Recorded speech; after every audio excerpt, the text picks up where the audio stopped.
जो डिस्कशन कर दिया था वो डिस्कशन कर दिया था सातवाहनों तक, या डिस्कशन कर दिया था मैंने आप सभी को शुंग और कर्ण वंश बता दिए थे, याद है ना आपको?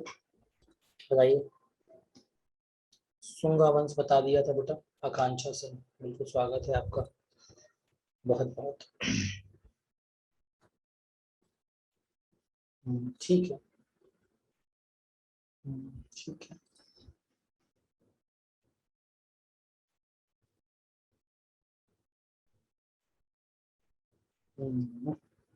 चलिए, इतनी बात सभी को क्लियर हो गई होगी,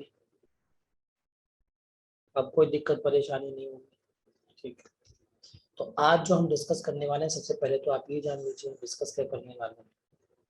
हम डिस्कस करने वाले हैं यहाँ पे कुषाण वंश को। कैसा डिस्कस करेंगे?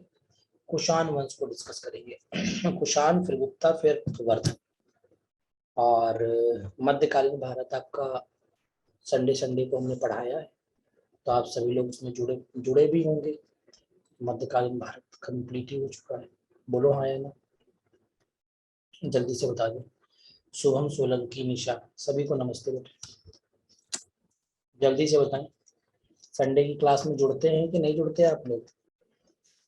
संडे को जो क्लास होती है उसमें आप लोग आते हैं ना? देखिए, जो नहीं आते हैं उनके लिए एक ऑप्शन और, वो ऑप्शन क्या है?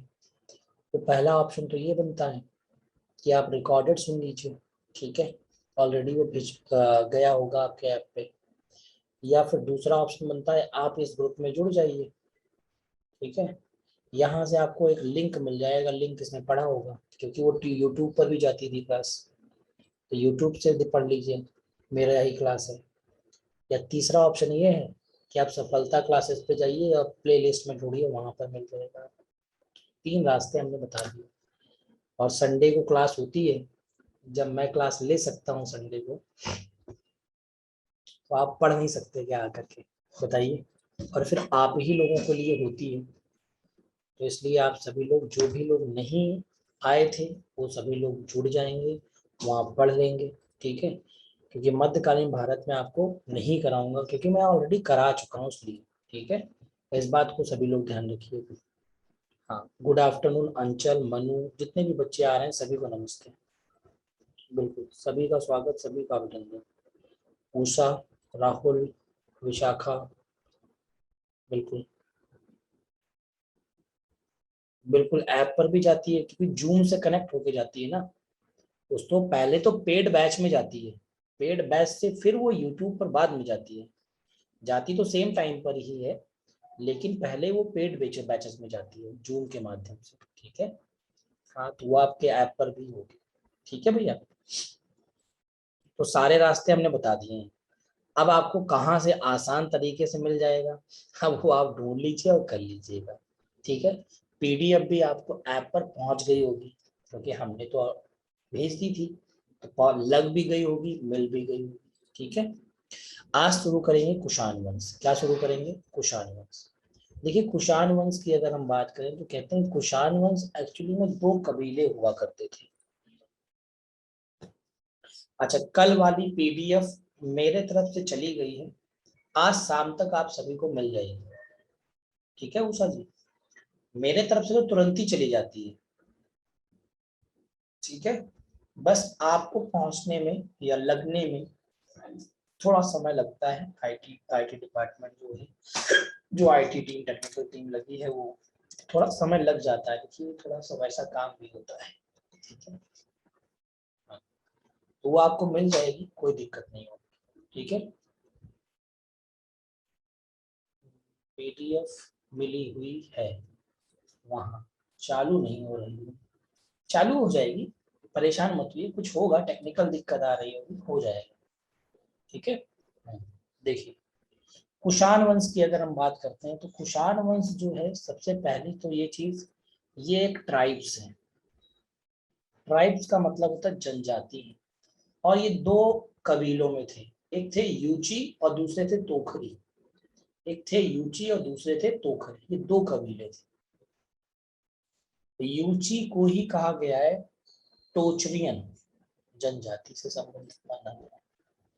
तो यूची कबीला आगे बढ़ा और जो तोखरी था वो समाप्त हो गया। यूची कबीला जो है ये मध्य एशिया, ईरान, अफगानिस्तान और पाकिस्तान तक इसका प्रभाव था।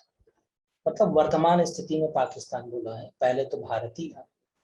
तो मतलब कहने का यूचियों का जो प्रभाव था वो सेंट्रल एशिया, ईरान,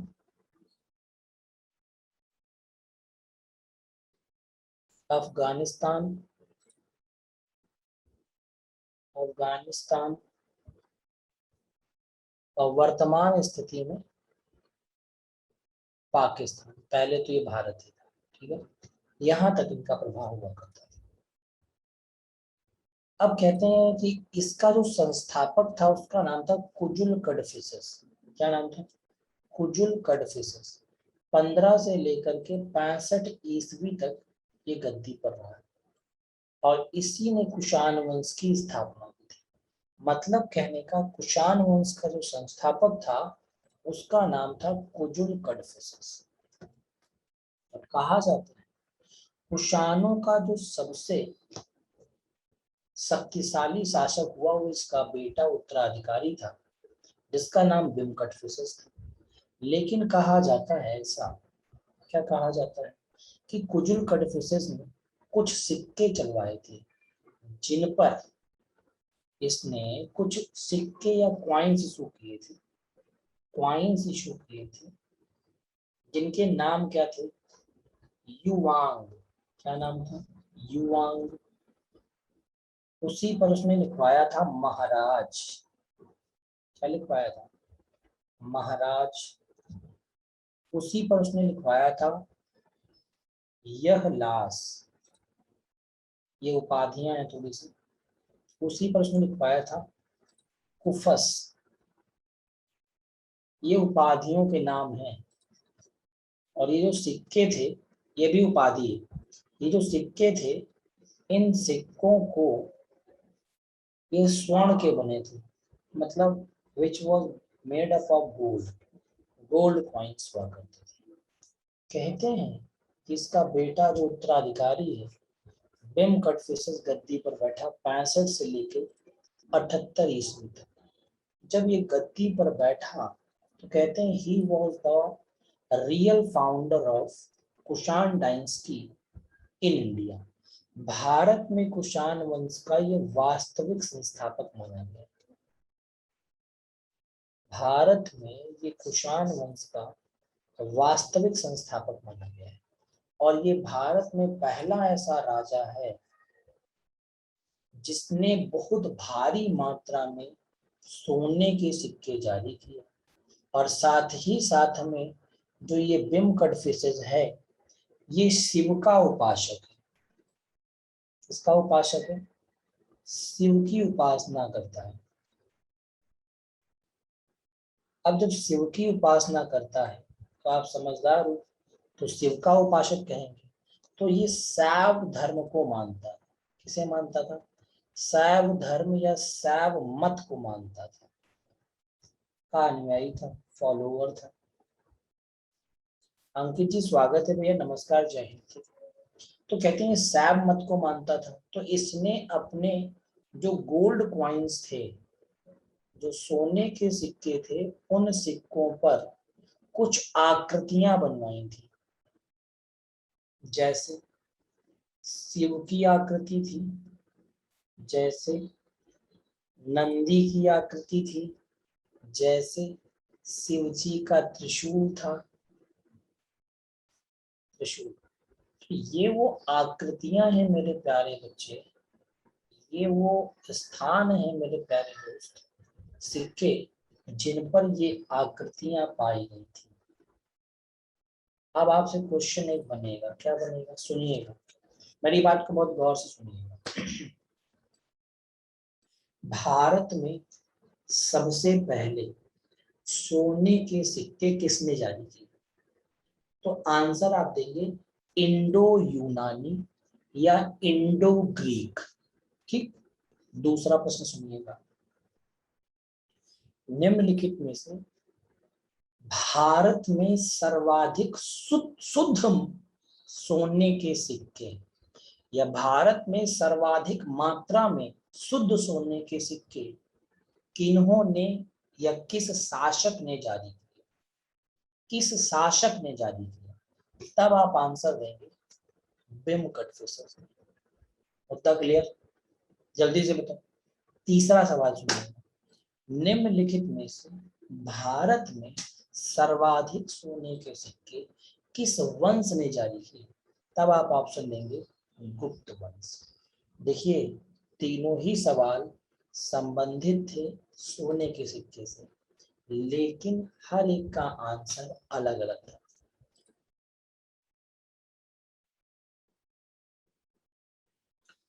बात क्लियर हो गई? जल्दी से बताएं, इतनी बात सभी को क्लियर हो तो। पहला प्रश्न मैं दोबारा से रिकॉल कर रहा हूं, आप लोग सुनते नहीं है, कोशिश किया करिए, एक बार सुना करिए, है ना। एक ही बार में अगर सारी बातें अगर समझ में आए तो बहुत अच्छा रहता है, आपका टाइम बच जाता है। पहला क्वेश्चन था कि निम्नलिखित में से सबसे पहले सोने के सिक्के किसने जारी किए, तो आप आंसर देंगे इंडो यूनानी या उसके स्थान पर देंगे इंडो ग्रीक। दोनों का अर्थ एक ही है। इतना समझ में आ गया हो तो फिर मैं आगे बढ़ूंगा, क्योंकि 4 बार कहने से अच्छा है आपसे पहले कंफर्मेशन ले लो। इतना क्लियर है तो आगे बताइए। सभी लोग बता दीजिए, जितने भी क्लास में बच्चे हैं।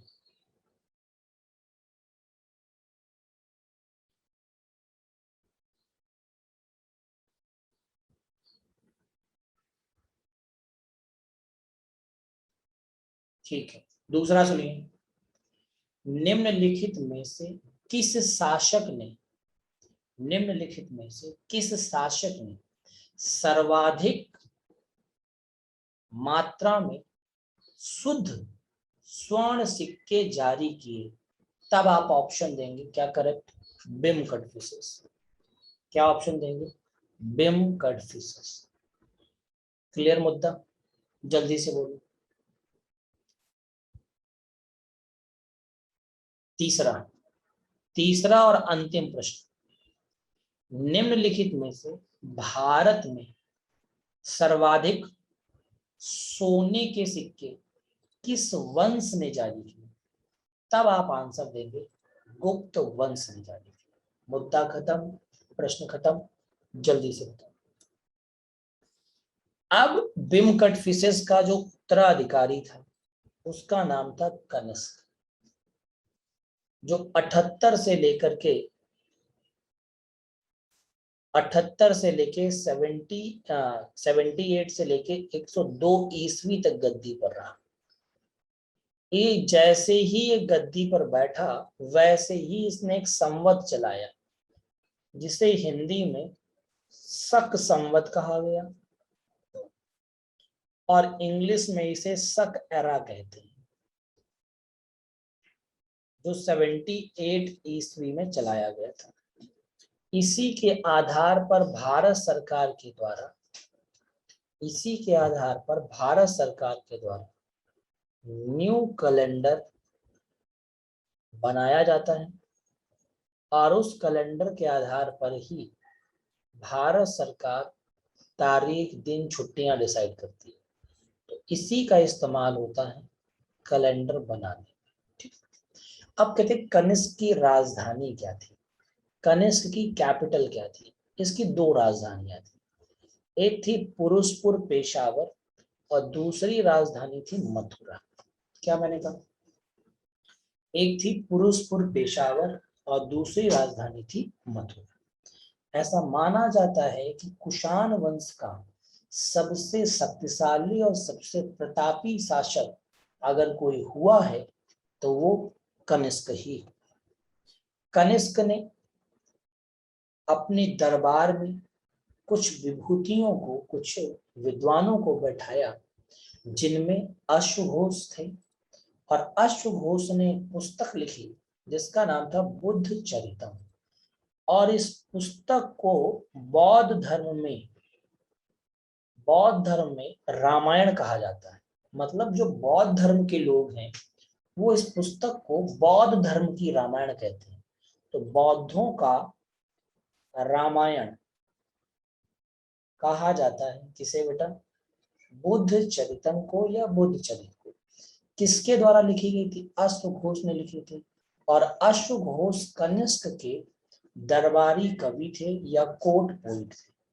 हालांकि इनके कोर्ट में कोई अश्वघोष ही नहीं थे, वसुमित्र जी भी थे, वसुमित्र जी भी थे। इसके अलावा इनके दरबार में नागार्जुन भी थे। कौन थे बेटा? नागार्जुन भी थे, जिनका दूसरा नाम नागसेन था। क्या नाम था? नागसेन था। कहते हैं इनके दरबार में जो चिकित्सक थे, जो कोर्ट फिजिशियन थे, जो आयुर्वेद के प्रकांड विद्वान थे। कौन से वेद के भैया? आयुर्वेद के प्रकांड विद्वान थे। मतलब आयुर्वेदाचार्य कह सकते हो आप। क्या कहोगे? आयुर्वेदाचार्य कह सकते हो आप। उनका नाम था चरक। और उन्होंने एक पुस्तक लिखी थी, उस पुस्तक का नाम उन्होंने अपने ही नाम पर रखा था, चरक संहिता। जो कि आप देख रहे हैं, पुस्तक का नाम चरक संहिता। यहाँ पे दरबारी का नाम मिस है, वो आप लिख लेंगे, चरक ही नाम था इसलिए दो बार नहीं लिखा गया। तो अब बात समझ में आई। चरक संहिता किसने लिखी? चरक ने लिखी। कौन थे? फिजिशियन थे। किसके दरबार में थे? कनिष्क के दरबार। हालांकि कनिष्क ने अपने दरबार की विभूतियों को से वसुमित्र जी ने पुस्तक लिखी थी, महाविभास सूत्र। महाविभास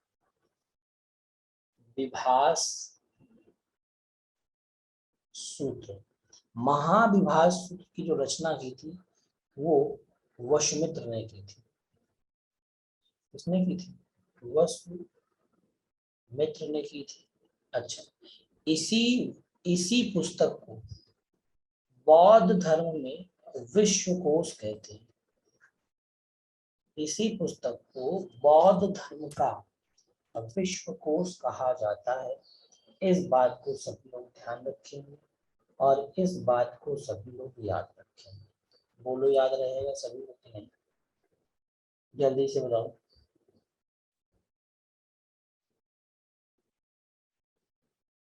जल्दी से बता दो।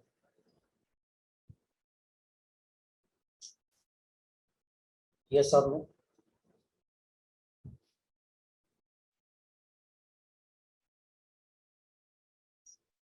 चलें आगे।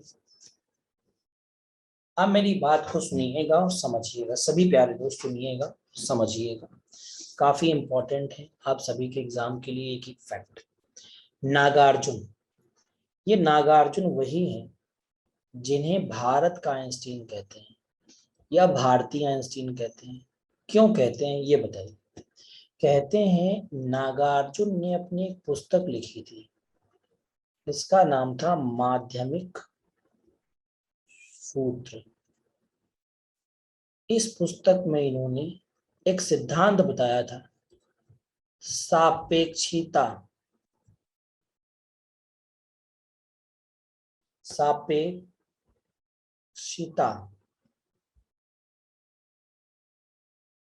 सापेक्षिता का सिद्धांत जिसे इंग्लिश में कहते हैं थ्योरी ऑफ रिलेटिविटी। इंग्लिश में क्या कहते हैं? Theory of relativity. सुना है सभी ने? नहीं सुना? E equals to M into C square, यही तो होती है थ्योरी ऑफ रिलेटिविटी, जो आइंस्टीन ने दी थी। याद करो। तो आइंस्टीन ने कब दी थी? 17वीं शताब्दी में, या सेंचुरी कह लीजिए। अब आप, कनिष्क ने कब दी? पहली सेंचुरी में। तो बताओ चोर कौन हुआ? बताओ जल्दी से, चोर कौन हुआ? अभी वाला आइंस्टीन जो आप पढ़ते हो साइंस में, या हमारा आइंस्टीन जो भारतीय आइंस्टीन कहलाता है? चोर कौन हुआ? ई वाला आइंस्टीन, ई वाला। मतलब जो हम और आप पढ़ते हो अभी। क्यों चोर हुए? इनका नाम फेमस हो गया, इनको कोई नहीं जानता। गलत है कि नहीं बताओ? जल्दी से बोलो गलत है कि नहीं, जल्दी से बताओ। तो अब बात आती है कि हमारा आइंस्टीन है जिसका नाम है नागार्जुन, या दूसरा नाम क्या बताया था, नागसेन। नागसेन ये बौद्ध धर्म का प्रकांड विद्वान भी है, बौद्ध धर्म का विद्वान भी है प्रकांड। आप विद्वान लिख लो, प्रकांड छोड़ दो। कौन है बेटा, विद्वान भी है, ठीक है। तो इनका नाम पहले आना चाहिए लेकिन आता इनका है, ठीक है, कोई बात नहीं, हम जान गए, आप जान गए, बहुत अच्छी बात है। आप सुनो आगे। कनिष्क ने प्रसिद्ध रेशम मार्ग, यहाँ पर एक सिल्क रूट होता था जिसके माध्यम से चाइना से ट्रेड किया जाता था सिल्क का। किसका ट्रेड होता था, चाइना से ट्रेड होता था सिल्क का, ठीक है। इस पर कनिष्क ने अधिकार कर लिया, इस रूट पर, रास्ते पर अधिकार कर लिया। जो भी व्यक्ति ट्रेड करेगा उस व्यक्ति को अब कनिष्क को टैक्स देने होंगे या आपको टैक्स देने पड़ेंगे। इस बात को आप ध्यान रखिएगा और इस बात को आप याद भी रखिएगा। मुद्दा क्लियर हो गई, जल्दी से बताओ, इतना मुद्दा क्लियर सभी को। अब बात क्या आती है उसे समझने की कोशिश करिएगा और जानने का प्रयास करिएगा, ठीक। कहते हैं कनिष्क के समय ही चौथी बौद्ध संगीति हुई थी, याद होगा आप सभी को। चौथी बौद्ध संगीति हुई थी कहां पर, कुंडलवन कश्मीर में, जो कि प्रथम शताब्दी में हुई थी। और इस संगीति का जो अध्यक्ष था वो वशमित्र था, या जो अध्यक्ष थे वो वशमित्र थे, और जो उपाध्यक्ष थे वो अश्वघोष थे, अश्वघोष थे। बोलो हाँ या ना। कहते हैं कनिष्क ने ही बताया, या कनिष्क के समय में ही जो बौद्ध धर्म था वो दो भागों में बंट गया। कौन, एक हीनयान और एक महायान। हीनयान क्या है, महायान क्या है। हीनयान वो है जिसमें मूर्ति पूजा को कहीं ना कहीं अस्तित्व दिया गया है, मूर्ति पूजा की बात कही गई है।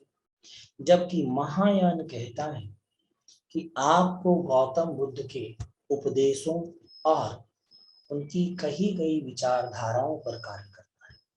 ये कहते हैं गौतम बुद्ध की प्रतिमा या मूर्ति की पूजा करो, और वो बगल वाला जो धर्म है वो कहता है मूर्ति पूजा है, उल्लूपन, बकवास है। ये कहता है उपदेश, जो उपदेश दिए गए हैं वो फॉलो करो। और मुद्दा वही, कोई ये फॉलो करता है, कोई ये फॉलो करता है। बोलो, जैसे हम और आप सभी लोग हैं, है ना, सभी लोग भोले बाबा की पूजा करते हैं, ईमानदारी से बताओ। तो कुछ ऐसे होंगे कहेंगे नहीं हम तो बजरंग बली की करते हैं, भले ही बजरंग बली में भोले बाबा हो।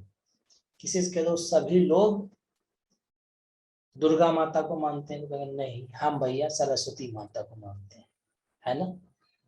तो ये डिपेंड करता है, पर्सन टू पर्सन वेरिएशंस पाए जाते हैं। इस पर कोई स्टेटमेंट मैं नहीं दे सकता क्योंकि ये आस्था का विषय है। बोलो हाँ या ना। और आस्था से ऊपर संसार में कोई भी व्यक्ति एग्जिस्ट नहीं करता, ये संविधान से भी ऊपर है। अगर आस्था की बात फंस जाए तो संविधान आगे पीछे हो जाएगा, लेकिन आस्था आगे पीछे नहीं हो सकती। इस बात को जरूर है। मुद्दा क्लियर हो गया हो तो बताएं जल्दी से सभी लोग। तो यहाँ पर हीनयान और महायान अलग अलग हैं, जो कि बौद्ध धर्म के दो हिस्से हैं। एक में मूर्ति पूजा और दूसरे में उपदेश की बात कही गई। कनिष्क के समय में दो प्रकार की कलाओं का या मूर्ति कलाओं का खूब विकास किया गया, डेवलपमेंट किया गया। और यहाँ पर गांधार स्कूल ऑफ आर्ट और मथुरा स्कूल ऑफ आर्ट के अंतर्गत गौतम बुद्ध की प्रतिमाओं के निर्माण किए। किसकी बेटा, गौतम बुद्ध की प्रतिमा का निर्माण किया गया। सबसे पहला जो निर्माण हुआ था वो ध्यान रखिएगा हम लोग, सबसे पहला जो निर्माण किया गया था वो मथुरा स्कूल ऑफ आर्ट के अंतर्गत किया गया था, गौतम बुद्ध की प्रतिमा का। किसका बेटा, गौतम बुद्ध की प्रतिमा का जो निर्माण किया गया था सर्वप्रथम, वो किया गया था मथुरा स्कूल ऑफ आर्ट के अंदर। बोलो भाई, कितनी बात अगर क्लियर हो गई हो तो एक बार हाँ कर दो बच्चा, फिर मैं आगे बढ़ूंगा आप लोगों के लिए। ठीक है, अब कहते हैं कि जो कनिष्क हुआ, कनिष्क ने बहुत सारे काम किए हालांकि, अब कहते हैं धीमे धीमे कनिष्क का समय खत्म हो रहा है, और कनिष्क का, या मैं ऐसे कहूँ कुषाण वंश का जो लास्ट रूलर है उसका नाम है वासुदेव। वासुदेव ये गद्दी पर बैठता है। प्रारंभ में वासुदेव के द्वारा ही भारत में द्वैध शासन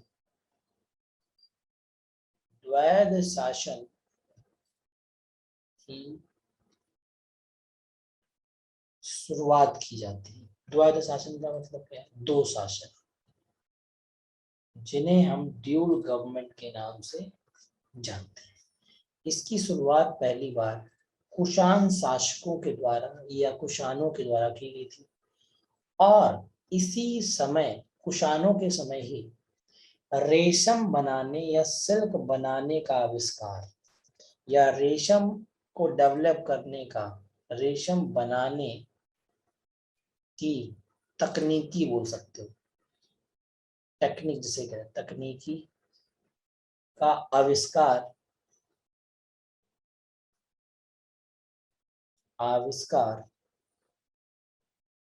सबसे पहले चीन में हुआ था। कहाँ हुआ था? चीन में। ये सवाल कई बार एग्जाम में भी आ चुका है, मैं आपको कई बार ये क्वेश्चन करवा भी चुका हूँ यूट्यूब पर। बोलो हाँ या ना, अगर यूट्यूब कोई देखता होगा तो उसे जरूर पता होगा। चलिए, तो ये वो साम्राज्य है जो कुषाणों का था। जो किसका था? बोलो भैया, बताओ जल्दी से, किसका है? कुषाणों का। अब इसके बाद कई सारे वंश हैं, लेकिन आपके लिए उनका कोई अस्तित्व नहीं है। जैसे मैं कह दूं नाग वंश है, वाकाटक वंश है, आभीर वंश है, इक्ष्वाकु वंश है, चुटू चुटू सतकर्णी वंश है, ठीक है, और गणतांत्रिक वंश है। ये वो वंश हैं जो मतलब आपको कहते हैं ना, इतिहास एकदम ऐसा लगने लगेगा कहाँ फंसा दिया, ऐसे वंश हैं। ठीक है, जो आपके सिलेबस का पार्ट बिल्कुल भी नहीं है, तो आपको इसलिए नहीं भी करवाए जाएंगे। ठीक है, ये भी ध्यान रखिएगा। अब हम जो बढ़ने वाले हैं मेरे प्यारे मित्रों, वो हम बढ़ने वाले हैं कहाँ पर, जल्दी से बताओ। हम बढ़ने वाले हैं गुप्त साम्राज्य की ओर। किधर बढ़ेंगे बताओ जल्दी से? गुप्त साम्राज्य की ओर बढ़ेंगे और जानने की कोशिश करेंगे। चलें आगे, जल्दी से बताओ। इतनी बात क्लियर हो गई तो एक बार जल्दी से बता दो हाँ या ना। बताओ जल्दी से बताओ भाई, क्लियर मुद्दा? और 2 सेकेंड में आपके सामने एक वंश नया आ चुका है। ये देखिए, क्या आपको कुछ दिख रहा है नया? गुप्त वंश लिखा दिखा आपको? वर्धन लिखा दिखा आपको? जल्दी से बताएं जी। तो बिल्कुल गुप्ता से शुरुआत करेंगे और गुप्त वंश के बारे में हम लोग आज ज्ञान लेंगे। किसके बारे में? गुप्त के बारे में जान। अच्छा, कुछ लोग ये ना समझना, आज हम एक जगह पढ़ा रहे थे, एक जगह आज क्या कि हाँ आज ही पढ़ा रहे थे कि कल, कल शायद पढ़ा रहे थे एक दिन पहले। तो एक लड़का बोला कि सर ये गुप्त वंश वही है जो गुप्ता होते हैं आजकल। ऐसा बिल्कुल भी नहीं है। ठीक है, इस बात को ध्यान रखिएगा। ऐसा बिल्कुल भी नहीं है कि आप कह दो ये वही गुप्त हैं जो गुप्ता है। नहीं भाई, ऐसा बिल्कुल भी नहीं। ठीक, हाँ। चलिए आगे बढ़ा जाए, जल्दी से बताओ सभी लोग मुझे। ठीक है, ठीक। देखो अब मेरी बात सुनो गौर से। कहते हैं गुप्त वंश के जो संस्थापक हुए, जो फाउंडर हुए, वो थे श्रीगुप्त। फाउंडर कौन थे? श्रीगुप्त थे, जो 240 से 280 तक रहे। इसका इस वंश का जो उदय हुआ वो तीसरी शताब्दी के मध्य हुआ था, या तीसरी सेंचुरी के मध्य कह सकते हो। ठीक है, 240 में हुआ था, तो ऑब्वियस सी बात है श्रीगुप्त का शासनकाल था। और ये प्रयाग के समीप, प्रयाग के समीप या निकट हो रह सकते हो, समीप एक जगह है कौशाम्बी, कौशाम्बी, यहां से इसके एविडेंसेस मिलते हैं कि ये वंश यहाँ से डेवलप हुआ था, कौशाम्बी से। ऐसा माना जाता है कि जो श्रीगुप्त हैं उनका जो परपोता था जिसका नाम था समुद्रगुप्त, उसने बड़े नाम कमाए। और समुद्रगुप्त वाकई में बहुत ही फेमस राजाओं में से, गुप्त राजाओं में से एक था। इवन दो अपने पिता के समय भी, पिता कौन है उसके? चंद्रगुप्त प्रथम। मतलब कहने का श्रीगुप्त का उत्तराधिकारी जो हुआ वो कौन था?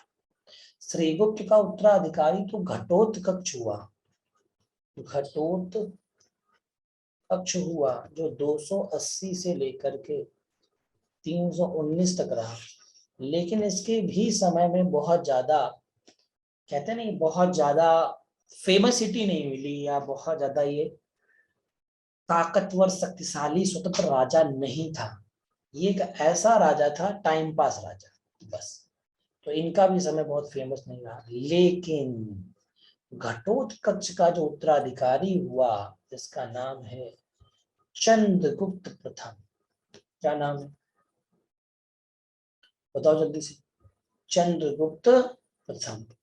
चंद्रगुप्त प्रथम की अगर मैं बात करता हूं तो आप सभी को पता चल जाना चाहिए, चंद्रगुप्त प्रथम वही व्यक्ति है जो कि इनका उत्तराधिकारी हुआ, और इसने गद्दी पर बैठते ही बैठते चंद्रगुप्त प्रथम 319 ईस्वी से लेकर 35 ईस्वी तक ये पहला चंद्रगुप्त वंश का,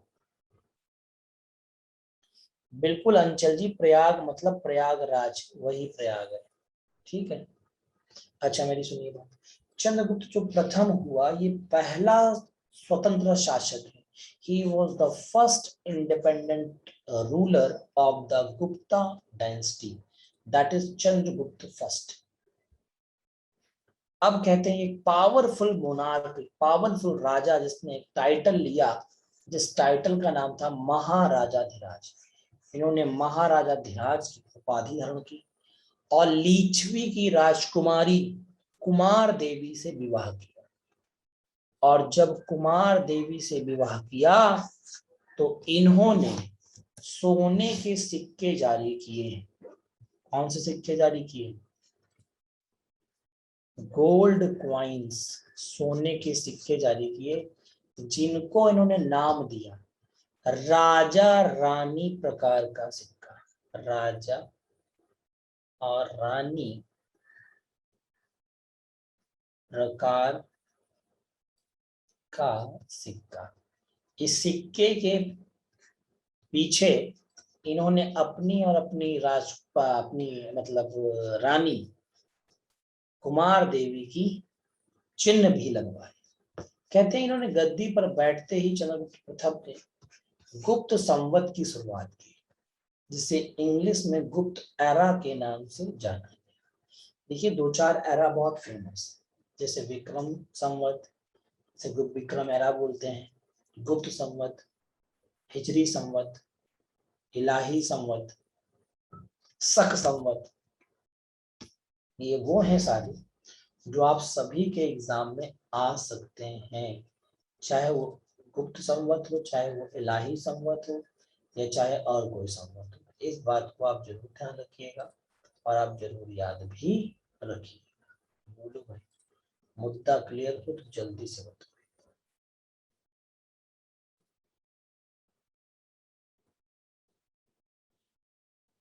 ठीक है, ठीक है, चलो आगे बढ़ते हैं। अब मेरी बात को सुनिए। चंद्रगुप्त प्रथम जो हुए, इनका जो उत्तराधिकारी हुआ वो इनका बेटा हुआ जिसका नाम है समुद्रगुप्त। समुद्रगुप्त। समुद्रगुप्त का जो वास्तविक नाम है, ये गद्दी पर कब बैठा? 335 में गद्दी पर बैठ गया था और लगभग ये 375 ईस्वी तक गद्दी पर। ठीक है, अब इसका जो वास्तविक नाम है, रियल नेम, वास्तविक नाम है काच। क्या नाम है? काच नाम था इसका वास्तविक। जब ये गद्दी पर बैठ गया तो कहते हैं समुद्रगुप्त ने विष्णु की पूजा की। विष्णु की पूजा की तो ये विष्णु का क्या हो गया बेटा? विष्णु का उपासक हो गया। डिवोटी कह सकते हो, बोलो हाँ या ना? क्या कह सकते हो? डिवोटी ऑफ भगवान विष्णु। और इसने सोने की मुद्राएं जारी की जिनका नाम था गरुड़ मुद्रा। सोने की मुद्रा जारी की जिसका नाम क्या था?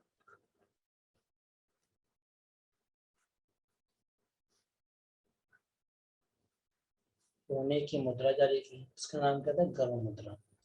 और साथ ही में इसने उस सोने की मुद्रा में अपनी अपनी आकृति भी बनवाई।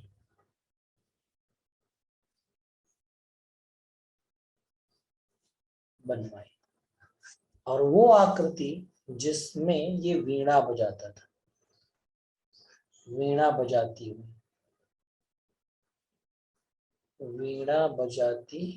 हुई, जिसके अंतर्गत हुआ क्या बेटा?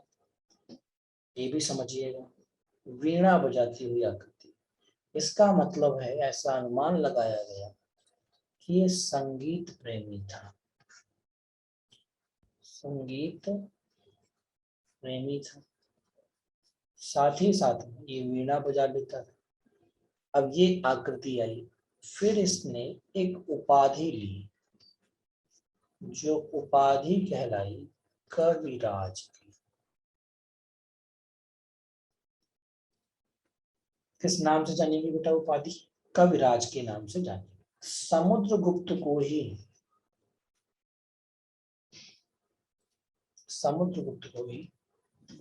भारत का नेपोलियन कहते हैं। भारत का नेपोलियन कहते हैं। नेपोलियन कहते हैं, इस बात को ध्यान रखिएगा। भारत का क्या कहते हैं बेटा? नेपोलियन कहते हैं। आवाज आ रही है मेरी आप सभी को? जल्दी से बताएं, आवाज आ रही है मेरी?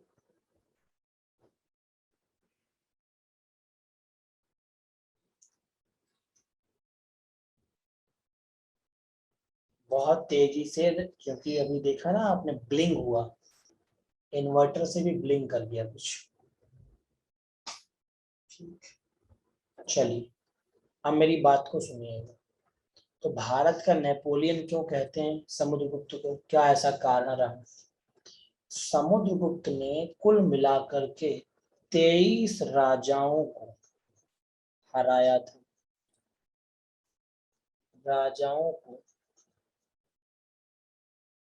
हराया था, जिस कारण इसे भारत का नेपोलियन कहा जाता है। मुद्दा क्लियर हुआ कि नहीं? जिस कारण क्या कहते हैं सर? ये उपाधि आपसे ही रख लेते थे। हाँ, अपने आप से ले लेते थे, कोई देता था तो भी ले लेते थे, नहीं तो अपने आप से ले लेते थे।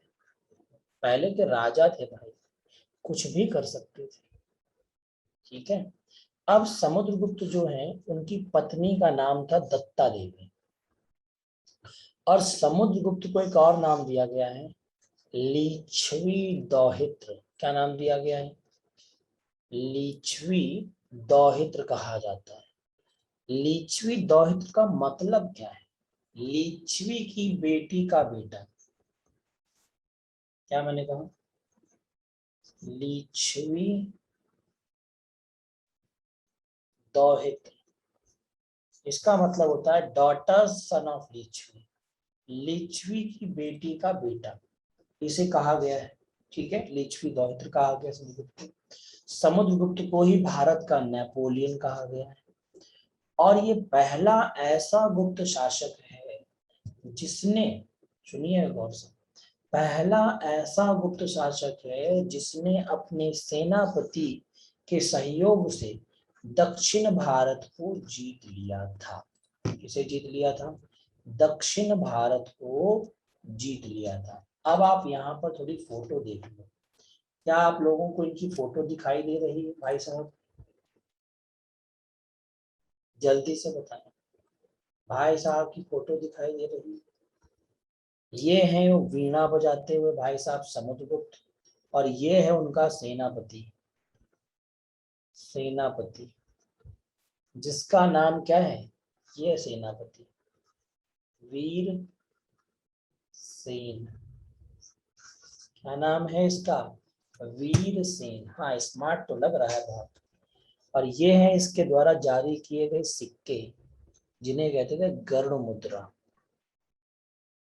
गरुड़ मुद्रा सोने की मुद्राएं थी, सोने की मुद्रा, सोने के सिक्के कह लो, सोने का कॉइन कह लो, वट एवर उसे। ठीक। अब कहते हैं इनके दरबार में, इनके दरबार में, समुद्रगुप्त के दरबार में एक रहते थे दरबारी कवि, जिनका नाम था हरिसेन। क्या नाम था? हरिसेन। इन्होंने लिखी थी प्रयाग प्रशस्त लेख, इलाहाबाद पिलर कहते हैं इसे। इलाहाबाद पिलर या प्रयाग प्रशस्त लेख इसके द्वारा लिखा गया था, जिसमें समुद्रगुप्त की सारी बातों को और उसकी विजयों के बारे में, उससे संबंधित तथ्यों के बारे में इस स्तंभ में लिखा गया।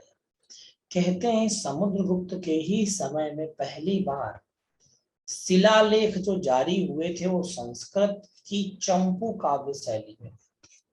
चंपू काव्य शैली का मतलब होता है कि संस्कृत और हिंदी का मिला जुला रूप, संस्कृत प्लस हिंदी का मिला जुला रूप क्या कहलाता है? चंपू काव्य शैली के नाम से जाना जाता है। किसने कराया था? समुद्रगुप्त ने कराया था। कहाँ कराया था? इलाहाबाद में। किससे कराया था? हरिसेन या हरिसेन से। बोलो मुद्दा क्लियर सभी को? जल्दी से बताएं। कहते हैं he was the first king who perform the अश्वमेध यज्ञ, ये पहला ऐसा गुप्त शासक हुआ जिसने अश्वमेध यज्ञ किया। जिसने क्या किया? अश्वमेध यज्ञ किया। ध्यान रखिएगा, काफी इंपॉर्टेंट फैक्ट है। तो इसने अश्वमेध यज्ञ किया था। ठीक है, क्या किया था मेरे प्यारे बच्चे? अश्वमेध यज्ञ किया था। और अश्वमेध यज्ञ करने के बाद में उपाधि दी अश्वमेध पराक्रम की। कहते हैं इसके ही समय में, इसके किसके समय में? समुद्रगुप्त के ही समय में, समुद्रगुप्त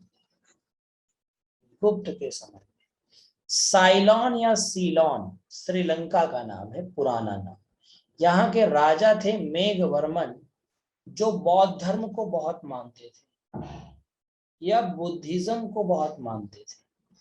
तो उनका मन था कि वो अपने पैसे से यहाँ पर मोनेस्ट्री बनवाए। मोनेस्ट्री का मतलब होता है बौद्ध मठ बनवाए। उसके लिए उन्होंने परमिशन ली थी। किससे? Samudragupta granted permission to the Meghavarman to build a monastery at Bodh Gaya. अगर कोई गया होगा, बोध गया बिहार साइड, तो उसे पता होगा कि वहां पर एक बड़ा ही खूबसूरत मोनेस्ट्री बना हुआ है, बड़ा ही खूबसूरत वहां पर एक बौद्ध मठ बना हुआ है। क्या आप लोगों में से किसी ने देखा है? ठीक है, चलो आगे बढ़ूंगा मैं और अगली बातों को बताऊंगा। कहते हैं समुद्रगुप्त जो है इसने ये सारे काम तो किए ही किए, फिर इसका उत्तराधिकारी भी गद्दी पर आया। लेकिन उत्तराधिकारी की गद्दी पर आने से पहले, ये बातें मैं ऑलरेडी आपको बता चुका हूँ। कविराज बोलो जल्दी से, वीणा वादन करते हुए या सिक्कों पर दिखाया गया, बताया कि नहीं बताया बेटा? तो इसका जो उत्तराधिकारी आया वो एक रामगुप्त नामक आया। रामगुप्त और समुद्रगुप्त दोनों साथ ही साथ थे, लेकिन यहाँ पर रामगुप्त पहले आया बड़े होने के नाते। नहीं कहते नहीं, कभी कभी देखा होगा आप लोगों ने, आपके घर में अगर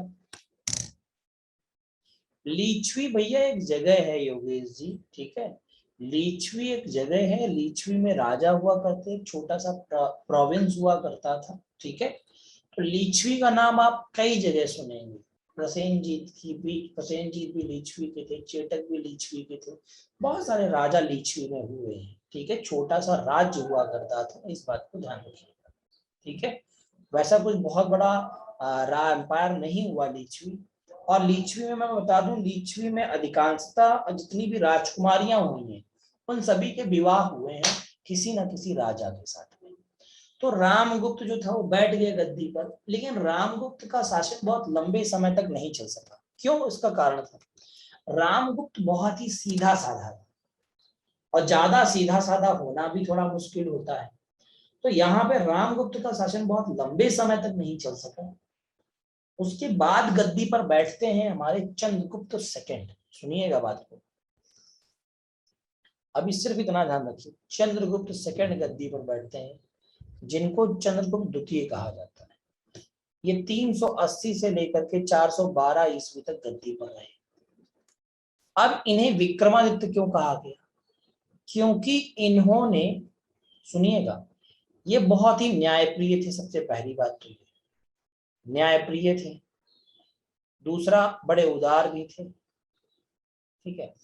उदार और न्याय संगत और न्यायप्रिय होने के कारण, ठीक है, साथ ही साथ में इन्होंने शकों को भी हराया था। ये जो युद्ध हो रहा है आप देख रहे हैं, ये शकों और चंद्रगुप्त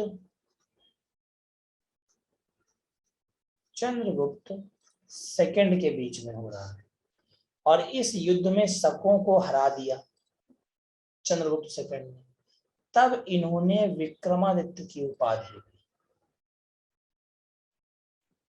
विक्रमादित्य की क्या ली बेटा? उपाधि ली, ठीक है। न्यायप्रिय शासक थे बहुत ही, और न्याय के लिए ही इन्होंने युद्ध लड़ा था। जब इन्होंने विक्रमादित्य की उपाधि ली तब इन्हें कहा गया चंद्रगुप्त विक्रमादित्य। क्या कहा गया? चंद्रगुप्त विक्रमादित्य। मैं आपको बता दूं, भारतीय इतिहास में कुल मिला के 14 विक्रमादित्य हुए हैं। क्या मैंने शब्द बोला? जल्दी से बताओ। कि भारतीय इतिहास में कुल मिलाकर के 14 विक्रमादित्य हुए हैं। उन 14 विक्रमादित्यों में से सबसे प्रसिद्ध, सबसे फेमस विक्रमादित्य अगर कोई हुआ है तो सिर्फ और सिर्फ चंद्रगुप्त हुआ है। कौन हुआ है? बताओ जल्दी से। चंद्रगुप्त सेकंड, ठीक, यही विक्रमादित्य कहलाए। कहते हैं इनका दूसरा भी इनके नाम हुआ करते थे, देवराज और देवगुप्त कहा गया। ये महरौली के लौह स्तंभ से पता चलता है। महरौली का लौह स्तंभ इन्होंने ही बनवाया था, चंद्रगुप्त सेकंड। कहते हैं इनकी 2 पत्नियां थी, एक का नाम था ध्रुव देवी और दूसरे का नाम था कुबेर माता। जो पहली पत्नी है उसका बेटा था कुमार गुप्त प्रथम, और जो दूसरी पत्नी है उसकी बेटी थी प्रभावती। प्रभावती का विवाह हुआ, वाकाटक मुकुट से विवाह किया, जिसका राजकुमार कौन था बेटा? रुद्रसेन था। रुद्रसेन था। रुद्रसेन की हत्या कर दी जाती है, किसके द्वारा? शकों के द्वारा। तो फिर अब ससुर बहुत नाराज होता है, प्रभावती का पिता जो कि है चंद्रगुप्त सेकंड या चंद्रगुप्त विक्रमादित्य। तब चंद्रगुप्त विक्रमादित्य क्या करता है? शकों पर आक्रमण कर देता है। उन्हें हरा देता है और शकों का जो राजा था प्रमुख रुद्रसेना तृतीय, उसकी हत्या कर देता है और हत्या करने के बाद संपूर्ण उज्जैन पर अधिकार कर लेता है। और इसीलिए तो फेमस हुआ, संपूर्ण उज्जैन पर अधिकार कर लेता है। अवंती कहलाता था उस टाइम पे। उज्जैन को क्या कहते थे उस टाइम पे? अवंती। अधिकार कर लेता है और शकों को हरा देता है, फिर उपाधि लेता है। चंद्रगुप्त विक्रमादित्य कौन, चंद्रगुप्त द्वितीय जो है वो उपाधि कौन सी लेते हैं? बताओ जल्दी से, कौन सी उपाधि लेते हैं? विक्रमादित्य की उपाधि लेते हैं। अब इसके बाद में ये पहला ऐसा शासक हुआ गुप्त वंश का जिसने विक्रमादित्य की उपाधि ली। और उपाधि लेने के बाद कि चांदी के सिक्के जारी करते हैं, और ये चांदी के सिक्के कहलाते हैं रुपए का। क्या कहलाते हैं? रुपए का। एक बात मैं बता दूं, गरुड़ मुद्राएं जो जारी की थी किसने की थी? समुद्रगुप्त ने। जो सोने के सिक्के थे, इन्होंने जो जारी किया वो थे क्या? चांदी के सिक्के। क्या थे वो? रुपए का। इन्होंने अपनी राजधानी जो बनाई वो अवंती की राजधानी उज्जैन थी, तो उज्जैन को इन्होंने राजधानी बना दिया। ये भी फॉलो करते थे विष्णु भगवान को, वैष्णव धर्म के अनुयायी थे, वैष्णव धर्म को मानते थे। तो इन्होंने परम भागवत की उपाधि धारण की थी। किसकी उपाधि धारण की थी? परम भागवत की उपाधि धारण की थी। अब कहते हैं कि चंद्रगुप्त विक्रमादित्य के दरबार में रहने वाले कुछ विद्वान थे जिन्हें यहाँ पर नवरत्न के नाम से जाना गया है। नवरत्न, नवरत्न के नाम से जाना गया। उन नवरत्नों की बात करूं तो वारामिहिर, अमर सिंह, कालिदास, बेताल भट्ट, घटक पर्क और आपके वर रुचि, शंकु और धनवंतरी, ये सारे वो हुआ करते थे जो विद्वान थे। तो कहते हैं इनके दरबार में जो संस्कृत का सबसे बड़ा विद्वान था वो कोई और नहीं था, उनका दरबारी कवि थे कालिदास। ये संस्कृत के प्रकांड विद्वान थे, संस्कृत के विद्वान थे। ठीक है, इन्हें भारत का शेक्सपियर भी कहा जाता है। कहते हैं इनके दरबार के जो फिजिशियन थे वो आयुर्वेद के आयुर्वेदाचार्य थे, मतलब बहुत बड़े वेदाचार्य थे। मतलब आयुर्वेद का हर एक शब्द उन्हें पता था, वो आयुर्वेदाचार्य थे, जिनका नाम क्या था? धनवंतरी था। साथ ही साथ में कहते हैं इनके दरबार में आने वाला जो चीनी यात्री था जिसका नाम क्या था? फाहियान। ये सवाल 20 बार आया है, अगर आपने पेपर कोई भी दिया होगा तो जरूर इस सवाल को देखा होगा। अगर प्राचीन इतिहास आ रहा है तो धनवंतरी, कालिदास, बेताल भट्ट, वारामिहिर, यहाँ से प्रश्न आने लगभग तय हैं। फाहियान, वेनशांग, यहाँ से क्वेश्चन आते ही आते।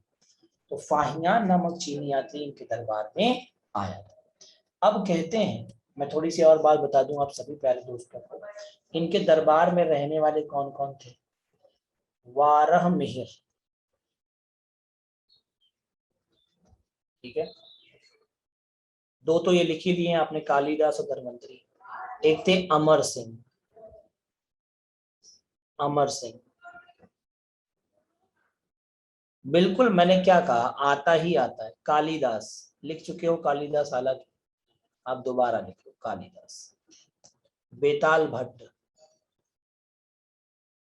ये तो बहुत बड़े खगोल शास्त्री थे बेताल भट्ट।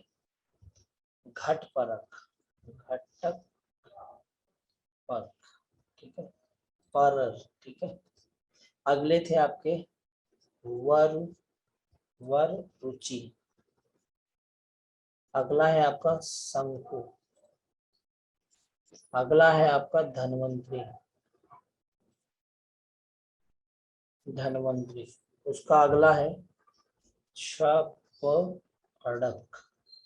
ये वो 9 नाम है, 2 4 6 और 3 9। ये वो 9 नाम है जो एग्जाम में आपके आ सकते हैं, हो सकता है।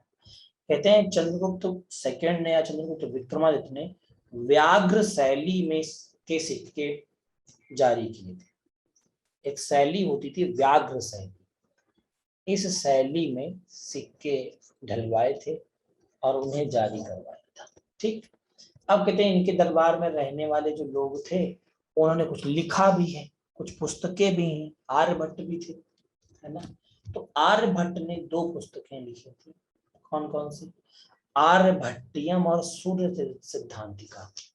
आपको मैं बता दूं, आर्यभट्ट की ही पुस्तक में मिला है दशमलव प्रणाली का विकास। आर्यभट्ट की पुस्तकों में बताया गया पृथ्वी सूर्य के चारों ओर चक्कर लगाती है। ठीक। तो ये किसने लिखा था? आर्यभट्ट ने। ये वही आर्यभट्ट हैं जिन्होंने शून्य का आविष्कार किया है, शून्य की खोज की। शून्य की क्या की थी? खोज की थी। वारामिहिर ने 2 पुस्तकें लिखी, पंच सिद्धांतिका और बृहत संहिता। क्या लिखी बेटा? पंच सिद्धांतिका और बृहत संहिता नामक पुस्तकें लिखी। विष्णु शर्मा ने लिखा था पंचतंत्र। पंचतंत्र तो मैं आपको बता दूं विश्व में 3रे नंबर पर सबसे बड़ा ग्रंथ है और सबसे बड़ी और प्रसिद्ध पुस्तक है पंचतंत्र। शूद्रक ने एक पुस्तक लिखी थी जिसका नाम था मृच्छकटिकम। क्या नाम था बेटा? मृच्छकटिकम। इसी तरीके से एक पुस्तक लिखी गई थी मुद्रा राक्षस। ये वो पुस्तकें हैं जो एग्जाम में कम से कम 20 बार आ चुकी हैं, 1-2 बार नहीं 20 बार। ये पुस्तक लिखी थी विशाख दत्त ने। किसने लिखी थी? विशाख दत्त ने। देवी चंद्रिका, एक और मैं लिख दे रहा हूं, देवी चंद्रिका मत लिखो, देवी चंद्रगुप्त। देवी चंद्रगुप्त, इसमें चंद्रगुप्त और ध्रुव स्वामिनी, जो ध्रुव देवी हैं, ठीक है, ध्रुव स्वामिनी है, उनकी प्रेम कथा या विवाह का वर्णन किया गया है इस साहित्य में, देवी चंद्रगुप्त में। यह भी विशाख दत्त ने ही लिखी है। मुद्रा राक्षस और देवी चंद्रगुप्त विशाख दत्त की दोनों पुस्तकें हैं, यह साहित्य है। अब कहा जाता है, जैसे मैं कहता हूँ कालिदास, तो कालिदास ने बहुत लिखी। ऋतु संहारम, बोलो लिखी कि नहीं लिखी? अभिज्ञान शाकुंतलम, बोलो। विक्रमो उर्वशीयम, मालविका अग्निमित्रम, ये किसकी है? मेघदूतम। बताओ लिख लोगे कि नहीं लिख पाओगे? कि एक कान से सुन रहे हो, दूसरे में लीड नहीं है तो बाहर निकल जा रहा है। रघुवंशम, बहुत बढ़िया, सुन रहे हो ना सभी लोग? जल्दी से बताओ, कथा नहीं है भैया, मैं कथा सुन के खत्म कर दो। कौन कौन सी बताई हमने कालिदास की? बताओ जल्दी से फिर। मेघ दूतम, रघुवंशम, और बताओ। मालविका अग्निमित्रम, मालविका अग्निमित्रम, और बताओ। अभिज्ञान, अभिज्ञान शाकुंतलम,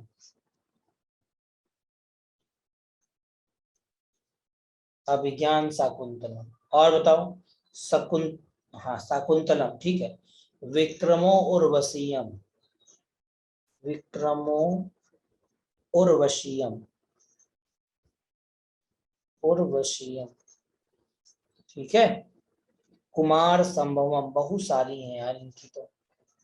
कुमार संभवम, ठीक है, बोलो हाँ या नो। तो बहुत सारी हैं इनकी, आप लिख सकते हैं, और भी एक आधी अगर ढूंढ लो तो लिख सकते हो, सोच समझ के, कोई दिक्कत की बात नहीं है। तो इतनी बात आपको क्लियर हो गई होगी, जल्दी से बताओ हाँ या ना। अगली जो बातें हैं वो है कुमारगुप्त की, जो कि उत्तराधिकारी हुआ किसका बेटा? जल्दी से बताओ, जो उत्तराधिकारी हुआ किसका? बोलो। चंद्रगुप्त का, या चंद्रगुप्त विक्रमादित्य का। इसके बारे में फिर बात करेंगे स्कंदगुप्त के बारे में, पुरुगुप्त के बारे में, फिर वर्धन के बारे में, फिर ये खत्म होगा। तो अभी इसमें खत्म होने में समय लगेगा, ठीक है। तो आज की जो सेवाएं हैं उनको यहाँ पर विराम दिया जाएगा, और विराम दे करके अगली क्लास में हम लोग मुलाकात जब करेंगे, मतलब नेक्स्ट डे, तो इसे हम आगे बढ़ाएंगे, ठीक है।